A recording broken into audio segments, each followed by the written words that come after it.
Hello everyone. In this project, I analyzed the relationship between PM 2.5 levels and various environmental factors including NO2, SO2, CO, O3, temperature, humidity, and wind speed. I used correlation analysis and multiple linear regression models to identify significant predictors and evaluate the model's ability to explain variation in PM 2.5 levels. Firstly, to start off with correlation metrics, the relationship between PM 2.5 and SO2 is weakly positive with a value of 0.0304 and with CO it's 0.054, which both showing minimal positive influence. Temperature has a weak negative correlation of 0.0295, suggesting that a temperature increase, PM 2.5 level slightly decrease. Wind speed shows a positive correlation of 0.222, though it's very weak. To visualize this, I use a correlation plot which clearly illustrates the weak relationship with lighter colors, confirming minimal correlation across all variables. Secondly, we move into multiple linear regression.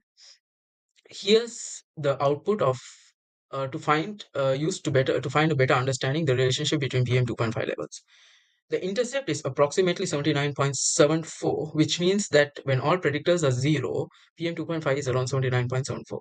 Among these predictors, temperature has a coefficient of minus 0.086 with a p-value of 0.0818, which shows that if 1 unit increases in temperature, this would reduce PM 2.5 levels by 0.086 units, and that this makes it marginally significant.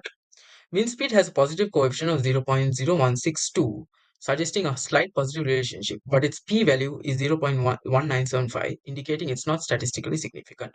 Other variables like NO2 has a negative coefficient of 0.021 and CO has a positive coefficient of 0.076, shows the weak relationship and high p-values indicating insignificance. Okay, moving into the model fit. Firstly, we see the R-squared value, which is 0.001889, which means that the model explains only 0.19% of the variation in PM 2.5 levels. The F statistics is 0.9477 with a p-value of 0.4682, confirming that the overall model is not statistically significant.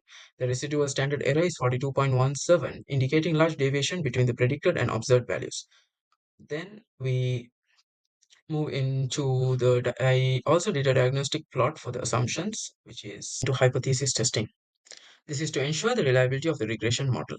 The null hypothesis states that each predictor coefficient is zero, meaning the variable has no significant effect on PM 2.5 levels.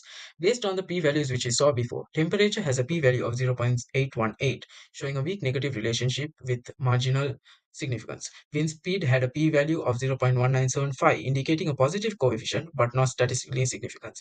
Other predictors like NO2, SO2, CO, O3 have large p-values which is greater than 0.05, meaning they do not significantly impact 2.5 PM 2.5. Additionally, I performed the Brissik-Pagans test. The test produced a BP statistics of 3.2551 with a p-value of 0.8604. This test Since the p-value is much greater than 0.05, we failed to reject the null hypothesis, confirming that the residual exhibits constant variance. These results ensure that the assumption of linear regression hold, validating the reliability of the model. In conclusion, while temperature shows a weak negative relationship with PM 2.5 and wind speed a weak positive relationship, neither is statistically significant. The model's very low R-squared value of 0.001889 and insignificant F statistics indicates that the predictors in the study do not meaningfully explain variations in PM 2.5 levels. This analysis highlights the importance of statistics significance and the need for better predictors to model PM 2.5 levels effectively. Thank you.